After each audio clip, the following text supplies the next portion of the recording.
नमस्कार दोस्तों, मैं हूं आपका साथी, आपका दोस्त विजेश्वर निर्दोष। दोस्तों, आज हम बात करेंगे महिलाओं का सबसे मोस्ट कॉमन कैंसर, जो इंडिया के अंदर बहुत ही कॉमन तरीके से महिलाओं में कैंसर की एक शिकायत पाई जाती है, जो कि है ब्रेस्ट कैंसर। दोस्तों, आज के इस वीडियो में हम कवर करेंगे कि हम कैसे इस ब्रेस्ट कैंसर को पहचानेंगे, कैसे डायग्नोसिस करेंगे और आगे इसमें ट्रीटमेंट क्या हो सकता है और इसके प्रिवेंशन के लिए, इसकी रोकथाम के लिए हम क्या कर सकते हैं। दोस्तों, वीडियो बहुत ही इंटरेस्टिंग है। चैनल पे नए हैं तो उसको सब्सक्राइब कर लीजिए और दूसरों के साथ इसको जरूर बांटिए, ताकि ये इंफॉर्मेशन ज्यादा से ज्यादा लोगों के पास पहुंच सके और हम और आप एक दूसरे की मदद ऐसे ही करते रहें। तो आइए दोस्तों, वीडियो को शुरू करते हैं। दोस्तों, महिलाओं में सबसे होने वाला most common cancer breast cancer, यानी कि स्तन जो होते हैं उनमें ये बीमारी कैंसर जैसी बनने लगती है। और अगर सही समय पर इसका रोकथाम ना किया जाए, इसका इलाज ना किया जाए, तो ये बीमारी नासूर बन जाती है और आगे चल के ये हमारे लिए जानलेवा भी साबित होती है। दोस्तों, ये महिलाओं में जितने भी कैंसर होते हैं, चाहे वो एंडोमेट्रियम का कैंसर हो, सर्वाइकल कैंसर हो, तो उसमें इस कैंसर की भूमिका करीब 25% होती है। अगर समय पर इलाज होता है या थोड़ा लापरवाही करती हैं महिलाएं, शर्म के मारे झिझकती हैं, इस बारे में किसी से डिस्कस नहीं करती, जो उनके स्तन में डिफरेंसेस, जो परिवर्तन आते हैं, वो दूसरों के साथ शेयर नहीं कर पाती, क्योंकि हमारी जो हिंदुस्तानी मेंटेलिटी है वो ऐसे ही है और इस बीमारी को बहुत ही आसानी से बढ़ने का मौका मिल जाता है। मगर इलाज के बाद भी दोस्तों, ये करीब 66% महिलाओं को 5 साल तक का जीवन दे देता है अगर इलाज हो जाता है। जबकि यूएसए, अमेरिका के तुलना में ये देखा जाए तो ये नंबर बहुत ही कम है। वहां पर करीब 90% महिलाएं इस कैंसर के साथ अपने 5 साल जीवन के पूरे कर पाती हैं। दोस्तों, अगर 2018 का आप डेटा देखेंगे तो हर साल हिंदुस्तान के अंदर 1,67,000 महिलाएं कैंसर से, जो ब्रेस्ट का कैंसर है, डायग्नोज होती हैं। और जिनमें की करीब, अगर मोटा मोटा देखा जाए तो 90,000 महिलाओं की मृत्यु हो जाती है इस सीए ब्रेस्ट कैंसर की। इंडिया के अंदर ये बहुत ही मोस्ट कॉमन कैंसर है। दोस्तों, अब बात करते हैं कि आप इसको पहचानेंगे कैसे, इसमें क्या क्या सिम्टम्स आते हैं और क्या कारण होते हैं। दोस्तों, सबसे पहले हम कारणों की बात करते हैं। देखिए दोस्तों, इसमें जीन म्यूटेशन, इसमें एक जीन पाया जाता है जो BRCA1 और BRCA2, इसमें अगर इसके जीन में प्रॉब्लम आ जाती है तो यहाँ पर ब्रेस्ट कैंसर या स्तन के कैंसर बढ़ने की संभावना बहुत ज्यादा हो जाती है।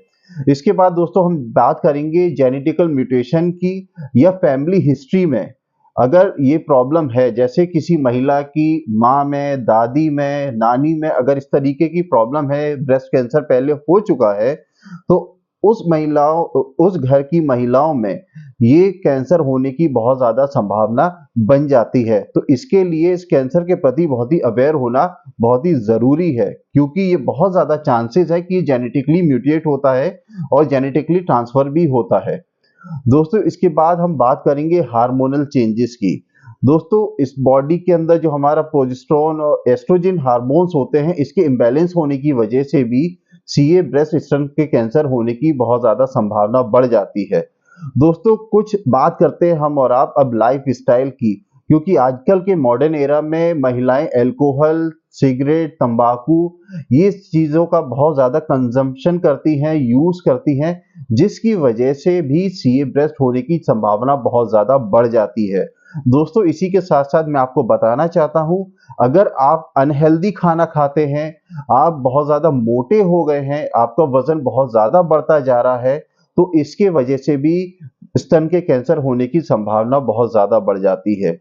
इसी के साथ साथ दोस्तों, मैं बताना चाहूंगा, अगर आप रेगुलर एक्सरसाइज नहीं करते हैं, अपनी सेहत का ध्यान नहीं रखते हैं, अपनी डाइट का ध्यान नहीं रखते हैं, अपने उठने बैठने के समय का ध्यान नहीं रखते हैं, आपका शेड्यूल डिसिप्लिन में नहीं है, दिनचर्या आपकी डिसिप्लिन में नहीं है, तो भी आपको सीए ब्रेस्ट होने की संभावना बहुत ज्यादा बढ़ जाती है। इसी के साथ साथ दोस्तों, मैं बात करना चाहूंगा, जिन महिलाओं की शादी लेट एज में होती है, उनको प्रेगनेंसी जब लेट एज में होती है, तो उन महिलाओं में भी कुछ हद तक इस चीज का खतरा बहुत ज्यादा बढ़ जाता है। दोस्तों, इसी के साथ साथ अब हम बात करेंगे कि क्या सिम्टम्स आते हैं। दोस्तों, अगर किसी महिला को ये शिकायत आती है, उसके ब्रेस्ट में कैंसर बन रहा है, उसके स्तन में कैंसर बन रहा है, तो वो कैसे पहचानेंगे? दोस्तों, अगर स्तन में कोई गांठ आ गई है, आपको अगर कोई गांठ अपने ब्रेस्ट में फील हो रही है, अगर उसका साइज और शेप लगातार चेंज हो रहा है, आपके ब्रेस्ट का कलर चेंज हो रहा है, या निप्पल में से डिस्चार्ज हो रहा है, या ब्रेस्ट बहुत ही ज्यादा ओबेस या बहुत ही ज्यादा अजीब से शेप का होता चला जा रहा है, या उसका कलर चेंज हो रहा है, तो ये सारे सिम्टम्स होते हैं सीए ब्रेस्ट कैंसर के। अगर ऐसे कोई सिम्टम्स आपको पहचान में आते हैं, आपको लगता है कि मेरे ब्रेस्ट में चेंजेस आ रहे हैं, मेरा निप्पल ऐसा लग रहा है कि जैसे पलट गया हो, तो अगर ये सारे सिम्टम्स आप अपनी बॉडी में नोटिस कर रहे हैं, तो आपको इमीडिएट डॉक्टर की जरूरत है। दोस्तों, अगर बॉडी में आपके सिर्फ ब्रेस्ट ही नहीं, आपकी गर्दन में या फिर आपके बगल के नीचे भी कोई गांठ बन रही है, तो आपको इसको नोटिस करना बहुत ही जरूरी है और अपने डॉक्टर के साथ इन्वेस्टिगेशन करना बहुत ही ज्यादा जरूरी हो जाता है। दोस्तों, अब हम बात करेंगे ब्रेस्ट कैंसर की स्टेजिंग की। दोस्तों, ये डिपेंड करता है कि ब्रेस्ट कैंसर के ट्यूमर का साइज क्या है, क्या वो इनिशियल स्टेज में है, या जो हमारे ब्रेस्ट के अंदर लिम्फ नोड्स होती हैं उनमें कितना इन्वॉल्वमेंट आ गया है, तो इसके ऊपर भी स्टेजिंग डिपेंड करती है। अगर लिम्फ नोड में इन्वॉल्वमेंट आ गया है, तो हमारे ब्रेस्ट में कई एक लिम्फ नोड्स होती हैं, तो कितनी इन लिम्फ नोड्स में इन्वॉल्वमेंट आ चुका है, तो इसके आधार पे भी स्टेजिंग होती है। और इसी के साथ साथ अगर बहुत ज्यादा स्टेज एडवांस हो गई है, तो हमारा पूरा ब्रेस्ट के साथ साथ अपोजिट ब्रेस्ट का भी कितना इन्वॉल्वमेंट हो चुका है। और यही नहीं दोस्तों, क्या हमारा कैंसर बॉडी के ब्रेस्ट से होते हुए किसी और बॉडी पार्ट में भी इन्वॉल्व हो गया है, तो ये स्टेज एडवांस होती है। दोस्तों, ये सारी स्टेजिंग के लिए डायग्नोसिस होते हैं और उन्हीं के आधार पे स्टेजिंग डिसाइड करता है जो आपका डॉक्टर होता है। दोस्तों, अब ये डायग्नोसिस क्या होते हैं? दोस्तों, सबसे पहले इसमें मेमोग्राम कराया जाता है, यानी कि मेमोग्राफी कराई जाती है। तो इसमें भी बहुत क्लियर तरीके से पता चल जाता है कि ब्रेस्ट कैंसर का इन्वॉल्वमेंट कितना है, उसका ट्यूमर साइज कितना है और कितना वो फैल चुका है। दोस्तों, आप पेट स्कैन का भी सहारा ले सकते हैं। तो पेट स्कैन में सारी चीजें क्लियर हो जाती हैं, इसमें स्टेजिंग का पता चल जाता है और ट्यूमर किन किन बॉडी के पार्ट्स में इन्वॉल्व हो चुका है उसका भी पता चल जाता है। और दोस्तों, बेहतर पिक्चर क्लियर करने के लिए कि बायोप्सी के लिए अगर आप जाएंगे, तो उसमें कैंसर का प्रकार, किस टाइप का ट्यूमर है, ये भी पता चल जाता है, और वो कैंसेरियस है या नहीं है ये भी एकदम क्लियर पता चल जाता है। दोस्तों, कई बार डॉक्टर अल्ट्रासाउंड का भी सहारा लेते हैं, सीटी स्कैन का भी सहारा लेते हैं और ब्लड टेस्ट भी होते हैं, और इसी के साथ साथ दोस्तों एमआरआई का भी सहारा लिया जाता है। तो ये सारे डायग्नोस्टिक चीजें मिल करके एक डॉक्टर कॉम्बिनेशन बनाता है, ताकि आपकी बीमारी का वो आपको प्रॉपर डायग्नोस दे सके और उसी के बिहाफ पे प्रॉपर ट्रीटमेंट डॉक्टर आपका स्टार्ट कर सके, ताकि आपका सर्वाइवल बहुत अच्छा हो, आपको एक क्वालिटी लाइफ मिले। दोस्तों, आगे मैं बताना चाहूंगा कि इसमें हम ट्रीटमेंट क्या क्या ले सकते हैं। तो इसमें हमारे पास जो ऑप्शंस अवेलेबल होते हैं ट्रीटमेंट के लिए, उसमें बीसीएस, यानी कि जो यहाँ पर लिम्फ नोड पॉजिटिव है उसको पकड़ करके सर्जरी के द्वारा काट करके निकाल दिया जाता है। दूसरा होता है मेस्टेक्टमी। इसमें दोस्तों अगर ज्यादा इन्वॉल्वमेंट है तो पूरे ब्रेस्ट को सर्जरी करके काट करके हटा दिया जाता है। और इसके साथ दोस्तों इसमें कीमोथेरेपी भी बहुत अच्छा काम करती है, और हार्मोन थेरेपी भी दी जाती है, टारगेटेड थेरेपी भी दी जाती है, और इम्यूनोथेरेपी भी दी जाती है। दोस्तों, ये सारी चीजें डिपेंड करता है कि पेशेंट की स्टेजिंग क्या है और पेशेंट को कौन सा ट्रीटमेंट सबसे ज्यादा बेस्ट है, कौन सी ट्रीटमेंट का, कौन सी दवाइयों का पेशेंट के ऊपर सबसे अच्छा असर देखने के लिए मिल रहा है। दोस्तों, इसी के साथ एक कॉम्बिनेशन भी आता है रेडिएशन थेरेपी का। रेडिएशन थेरेपी भी दोस्तों बहुत ही इंपॉर्टेंट रोल प्ले करती है सीए ब्रेस्ट कैंसर में। दोस्तों, कई बार आप सर्जरी और कीमोथेरेपी या इम्यूनोथेरेपी या फिर टारगेटेड थेरेपी, इन सारी थेरेपी के साथ साथ रेडिएशन थेरेपी भी लेते हैं। तो ये तीनों का कॉम्बिनेशन भी एक बहुत ही यूनिक कॉम्बिनेशन होता है, जिससे पेशेंट का सर्वाइवल बहुत ही अच्छा हो जाता है और हम बहुत ही आसानी से ट्यूमर को खत्म कर पाते हैं जो पेशेंट के अंदर एग्जिस्ट कर रहा है। दोस्तों, ट्रीटमेंट ब्रेस्ट कैंसर का बहुत ही कॉम्प्लेक्स होता है और कैंसर खुद में एक बहुत ही कॉम्प्लेक्स बीमारी है। तो दोस्तों, अगर आप इससे बचना चाहते हैं तो आपको किन किन चीजों पे ध्यान देना पड़ेगा। दोस्तों, अभी हमने बात कर ली स्टैटिक्स की और हमने बात कर ली डायग्नोसिस की, सिम्टम्स की। दोस्तों, अब हम बात करेंगे प्रिवेंशन की, जो हमारे और आपके लिए सबसे ज्यादा इंपॉर्टेंट पार्ट है।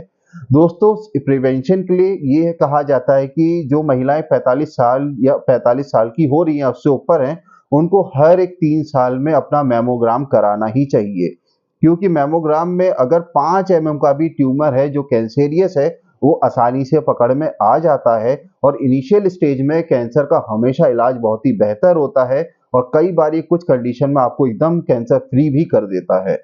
दोस्तों आगे मैं इसमें ऐड करना चाहूँगा, जो आपका लाइफ़स्टाइल है वो आपको बहुत ही डिसिप्लिन से लीड करना है। आपको अपनी फिज़िकल फ़िटनेस के ऊपर बहुत ज़्यादा ध्यान देना है जैसे-जैसे आपकी एज बढ़ रही है, और आपको अपने एक्सरसाइज़ के रूटीन को बहुत ही अच्छे से मेंटेन करके रखना है। क्योंकि अगर आप मेंटेन रहेंगी, आपकी फ़िटनेस अच्छी रहेगी, तो आपके बॉडी का हार्मोनल सिस्टम भी बहुत ही स्ट्रॉन्गली अच्छे से वर्क करेगा। दोस्तों इसी के साथ मैं आपको बताना चाहूँगा कि आज के मॉडर्न एरा में आपको थोड़ा अल्कोहल से, सिगरेट से, टोबैको से बच कर के रहना है, क्योंकि ये भी एक बहुत बड़ा कारण है महिलाओं में ब्रेस्ट कैंसर होने का। दोस्तों मैंने आपको प्रिवेंशन के कुछ तरीके बता दिए हैं, कुछ जानकारी दे दी है जिससे आप ब्रेस्ट कैंसर जैसी भयानक बीमारी से बच सकते हैं, जो हमारे देश के अंदर महिलाओं में करीब 25% भूमिका निभाती है ब्रेस्ट का कैंसर करने में। दोस्तों लास्ट में मैं आपको यहाँ पर ये भी बताना चाहूँगा कि अगर आपको अपने स्तन में, अपने ब्रेस्ट में कुछ भी चेंजेस दिखते हैं, कोई भी एब्नॉर्मेलिटी दिखती है, कोई भी गांठ में सूजन दिखती है और वो खत्म नहीं हो रही है, समय के साथ-साथ बढ़ती चली जा रही है, ब्रेस्ट का कलर चेंज हो रहा है, रेड या रैशेज़ जैसे आ रहे हैं, निप्पल से डिस्चार्ज होता है, तो ऐसे कंडीशन में आपको बहुत ही इमीडिएट एक्शन लेने की ज़रूरत है, आपको मेडिकल इमरजेंसी की ज़रूरत है। दोस्तों कैंसर जैसी बीमारी को आप जितना जल्दी समझ लेंगे, जितना जल्दी पकड़ लेंगे, तो ये आपके लिए उतना ही बेनिफिशियल हो जाता है, आपके सर्वाइवल के लिए और आपकी कैंसर से जंग के लिए। दोस्तों उम्मीद करता हूँ कि आपको इस वीडियो से बहुत कुछ सीखने को मिला होगा। अगर ये आपको वीडियो मेरा इंफॉर्मेटिव लगा है तो इस चैनल को ज़रूर सब्सक्राइब करिए और लोगों के साथ ज़रूर शेयर करिए, ताकि हम और आप लोगों की मदद कर सकें। क्योंकि दोस्तों कैंसर से एकमात्र बचाव सबसे पहला वो कैंसर के प्रति अवेयरनेस, कैंसर के प्रति जानकारी है। आइए दोस्तों एक दूसरे की मदद करते हैं, ऐसे ही हंसते रहिए, मुस्कुराते रहिए, मिलते हैं अगले वीडियो में, तब तक अपना ध्यान रखिए। नमस्ते, जय हिंद।